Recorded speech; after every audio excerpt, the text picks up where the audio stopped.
आज़ाद समाज पार्टी के राष्ट्रीय अध्यक्ष चंद्रशेखर आज़ाद आज मेरठ पहुंचे हैं, गांव साधारणपुर में, जहां पर पिछले दिनों एक दलित राजमिस्त्री की हत्या कर दी गई। मेरे साथ हैं सर, साधारणपुर पहुंचे हैं, क्या परिजनों ने बताया और किस तरह ये नृशंस हत्या हुई थी? देखिए, मैं पहले आ जाता साधारणपुर जिस दिन घटना हुई थी उसके कुछ ही दिनों बाद, लेकिन परिवार ने मुझसे कहा कि हम एक शोक सभा रख रहे हैं और आप भी आइए और समाज के और जिम्मेदार लोग भी आएंगे, क्षेत्र के जिम्मेदार लोग आएंगे और फिर हम बैठ के तय करेंगे किस तरह से आगे इस लड़ाई को लड़ना है। बुरा ये हुआ, मैं उम्मीद भी नहीं करता था कि उस शोक सभा को ही प्रशासन ने और पुलिस ने रुकवा दिया, कि वो शोक सभा ही नहीं करने दी। मैं समझता हूँ जब आरोपियों को पकड़ने की बजाय, आरोपियों पे कार्रवाई करने की बजाय अभी भी नामजद आरोपी फरार हैं, पुलिस की सुरक्षा की व्यवस्था उस परिवार को नहीं की गई, क्योंकि अभी भी जब नामजद आरोपी फरार हैं वो नुकसान पहुंचा सकते हैं। हम इस बात को अच्छी तरह जानते हैं। बहुत सारे मामले यहाँ उन्नाव जैसे मामले हैं कि जो लोग पीड़ित थे उनमें जो उनकी जब आवाज़ उठा उनको कैसे कुचला गया, तो उनको सुरक्षा व्यवस्था मुहैया नहीं कराना, और जो कि एक बहुत मैं समझता हूँ कि संवेदना काम है कि वो शोक सभा हो, उस शोक सभा को भी रोक देना, ये सरकार की मंशा और सरकार की जो कार्रवाई है उस पर एक सवाल खड़ा करती है। मैं परिवार से मिला, मैंने उनका दुख जाना, वो डरे हुए हैं, उनको भय है कि जो लोग आरोपी फरार हैं नामजद, वो उनके परिवार को नुकसान पहुंचा सकते हैं। उसके साथ साथ 2 बेटियां हैं जो अनमैरिड हैं, पढ़ रही हैं, 2 बच्चे हैं जो अनमैरिड हैं, वो अकेले कमाने वाले थे, वो चले गए। सरकार ने अभी सुध नहीं ली है। ये जान के और तकलीफ हुई कि जो सबका साथ सबका विकास की बात करती है भारतीय जनता पार्टी, उसका एक भी नेता विधानसभा से जिले और प्रदेश और राष्ट्रीय स्तर के नेता यहाँ रहते हैं, एक सिंगल आदमी उस परिवार का दुख बांटने नहीं गया।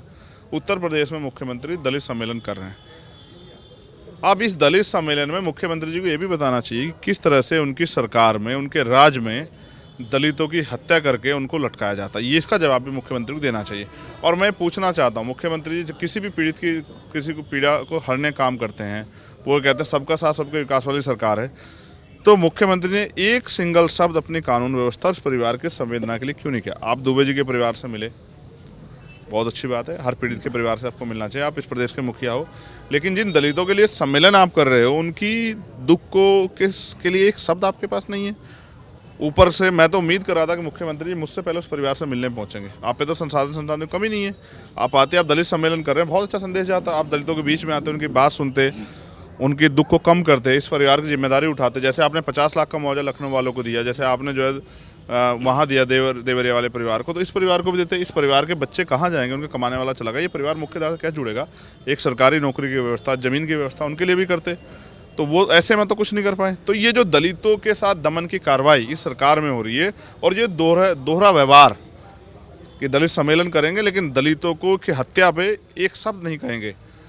उसके बाद एक घटना मुझे और पता लगी, आपको जान के बड़ा अचरज होगा, भारत समाचार और बहुत सारे मीडिया के साथी उठाते हैं खबरों को। 6 महीने से एक बच्ची का रेप हुआ है, वो भी वहीं आके मुझे मिली, अब तक कोई कार्रवाई नहीं हुई। 2 दिन पहले उस बच्ची ने और उसकी माँ ने केरोसिन डाल के साथ आग लगाने का प्रयास किया। वो रो रो के बेहाल, मुझसे कहने की आपसे उम्मीद है सर, हम DM ऑफिस जाते हैं, SSP ऑफिस जाते हैं, थानेदार, कोई सुनता नहीं है।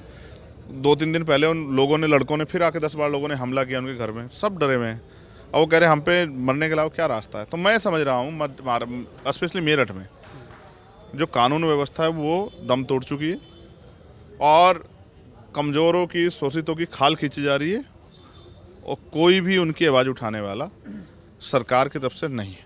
सर, 2024 में आप क्या समझते हैं, कुछ ऐसा सिनेरियो बदलेगा, कुछ बदलाव होगा?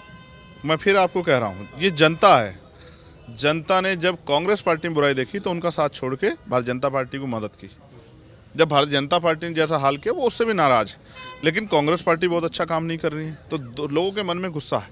लोग चाहते हैं उनकी आवाज़ को उठाने वाला, उनके संघर्ष करने वाला व्यक्ति आगे बढ़े। और मैं फिर आपको कह रहा हूँ, हमने बहुत उम्मीद की थी, सरकार फेल हुई इस घटना में, तो हमने 8 तारीख की महापंचायत बुलाई है जिलाधिकारी कार्यालय पे। हमारे पूरे इस क्षेत्र के लोग, समाज के, हक वंचित समाज के, कमज़ोर किसान, कमेरे लोग और पूरे देश के लोगों को हम लोग बुलाएंगे। अगर हमारी जो मांगे हैं कि उस परिवार को 50 लाख का मुआवजा मिले, एक सरकारी नौकरी मिले, उनको ज़मीन की व्यवस्था हो, उनकी सुरक्षा सुनिश्चित हो, और फास्ट ट्रैक कोर्ट में मुकदमा चल के कोई निर्दोष जेल ना जाए, हम भी उसके पक्ष में नहीं है, लेकिन कोई आरोपी बचे ना। अगर हमारी मांगे पूरी नहीं हुई और मेरठ में शोषण नहीं बंद हुआ, तो 8 तारीख को हमारी महापंचायत, 8 दिसंबर को जिलाधिकारी कार्यालय पे होगी। इसकी घोषणा भी हम सब लोगों की सहमति से वहाँ करके आए हैं और बड़े पैमाने पे 8-10 लाख लोग जुटेंगे। रहेंगे उसमें? हाँ, मैं रहूँगा, मजबूती से रहूँगा, क्योंकि मैं आज़ाद भारत में, गुलाम भारत में ठीक है अन्याय सब लोगों के साथ होता था, लेकिन आज अगर आज़ाद भारत में ये हो रहा है और इस अन्याय को हम लोग सहने के लिए नहीं पैदा हुए, इस बात को भी हम लोग समझना चाहिए। हमने तय किया है कि ना हम हत्या सहेंगे, ना बलात्कार सहेंगे, ना लूटपाट सहेंगे, ना जातिगत शोषण सहेंगे, ना अपमान सहेंगे। इस देश में हम भी उतना टैक्स देते हैं, हम भी उतनी मेहनत करते हैं, देश की हर मिट्टी में, हर बिल्डिंग में जो है हमारा पसीना और खून शामिल है। तो हम इस तरह से इस देश में ये जुल्म, जाति, अन्याय, अत्याचार सहने के लिए पैदा नहीं हुए। इसलिए चंद्रशेखर भाई, आप पूरे देश में घूम रहे हैं और दलित वंचित जहाँ जहाँ भी हैं उनकी बात भी सुनने जाते हैं। जैसे आप मेरठ में आए हैं, आप क्या मान के चल रहे हैं कि आज़ाद समाज पार्टी के लिए 2024 के लोकसभा चुनाव में कितनी संभावनाएं हैं? देखिए, बहुत संभावनाएं हैं।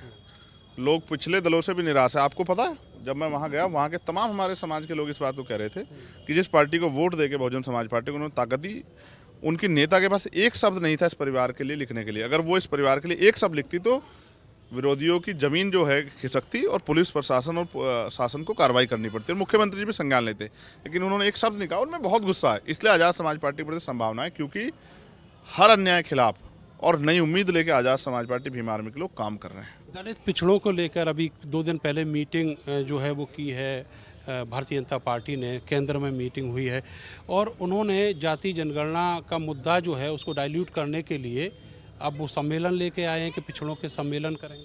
देखिए, मध्य प्रदेश राजस्थान का चुनाव खत्म हो जाए, पूरे देश में हम जातिगत जनगणना के लिए सम्मेलन नहीं, आंदोलन कराएंगे, लोगों को जगाने का काम करेंगे, दिन रात खुद भी जाएंगे, लोगों को भी जगाएंगे। उसके साथ साथ जातिगत जनगणना तो हो, उसके आर्थिक आंकड़े भी जारी और संख्या के आधार पर आरक्षण सबको मिले और तमाम तरह जो हाशिए पे समाज है वो अपने पैरों पर खड़ा हो, उसके लिए सरकार जिम्मेदारी ले।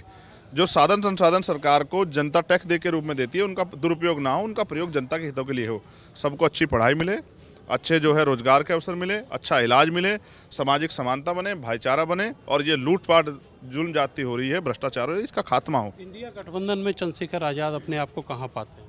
मैं इंडिया का हिस्सा हूँ, इस इंडिया का जिस इंडिया में मैं पैदा हूँ। डॉक्टर बाबा साहब ने कहा, हम प्रथम और अंत्य भारतीय हैं। सर, मैं गठबंधन की बात कर रहा हूँ। मैं फिर कह रहा हूँ ना, मैं इंडिया का हिस्सा हूँ, लेकिन मैंने फिर कहा अलायंस तो बनेंगे, टूटेंगे। अभी जो लोग पिछला अलायंस बना उनमें देखिए क्या छीना झपटी हो रही है। कहा जा रहा है कि बहन जी जो है इंतजार कर रही है 3 दिसंबर का रिजल्ट आ जाए, फिर उसके बाद। मैं भी 3 दिसंबर का इंतजार कर रहा हूँ। मेरा जन्मदिन है 3 दिसंबर को और मुझे उम्मीद है इस बार मध्य प्रदेश राजस्थान जनता 3 तारीख को मुझे मेरे जन्मदिन का तोहफा देंगी। और मैं फिर आपसे कहता हूँ, ये लोकतंत्र है, जनता बड़ी है, नेता छोटे हैं। जनता तय करेगी कि वो संघर्ष करने वाले के साथ है या जनता तय करेगी जो उनसे मुंह फेरने वाले उनके साथ है। और फिर मैं कह रहा हूँ, जिस जनता ने तय कर लिया उस दिन गरीब के बेटे भी आगे बढ़ेंगे। आज मैं मजबूर हूँ कि मेरे हाथ में ताकत नहीं है। अगर मेरे हाथ में ताकत होती तो ये पूरा जिले के अधिकारी जिन्होंने तमाशा देखा हमारे भाई की लाश पे, वो सब सस्पेंड होते और जिन लोगों ने लापरवाही बरती उन सब अधिकारियों में मुकदमा दर्ज होता। आज मैं उस परिवार के दोनों बच्चों को नौकरी दे के आता, अगर मेरे हाथ में होती, उसको ज़मीन भी दे के आता, उसको पक्का मकान भी दे के आता, उसके घर में पेंशन की व्यवस्था भी करता, उनकी पढ़ाई खर्चा भी उठाता, ये सारे काम करता। लेकिन आज मेरे हाथ में ताकत नहीं। ये दिन दूर नहीं है कि हमारे लोग इस तकलीफ को समझ के ताकत मुझे देंगे, लेकिन जिस दिन ताकत मेरे हाथ में होगी फिर किसी गरीब की बेटी की तरफ कोई आंख उठा के नहीं देखा। किसी की हत्या नहीं होगी, किसी का रेप नहीं होगा, किसी का शोषण नहीं होगा, जाति का उत्पीड़न नहीं होगा और भाईचारे में, और जो अपने आप को जाति दम में है वो भी इंसान बन के जिएंगे। बहुत बहुत शुभकामनाएं आपको ताकत के लिए और साथ ही आपके आने वाले जन्म। मेहनत जारी रहेगी। धन्यवाद। और जन्मदिन का गिफ्ट मिलेगा। बहुत बहुत शुक्रिया आपका। तो चंद्रशेखर आज़ाद जो कह रहे हैं कि दलित वंचितों के लिए वो लगातार आवाज़ उठाते रहे हैं और वो दिन दूर नहीं जब वो भी सरकार में हिस्सेदारी पाएंगे और उसके बाद जो दलित वंचित हैं उनको उनका हक दे पाएंगे। कैमरा सहयोगी सानू के साथ मैं नरेंद्र, भारत समाचार, मेरठ।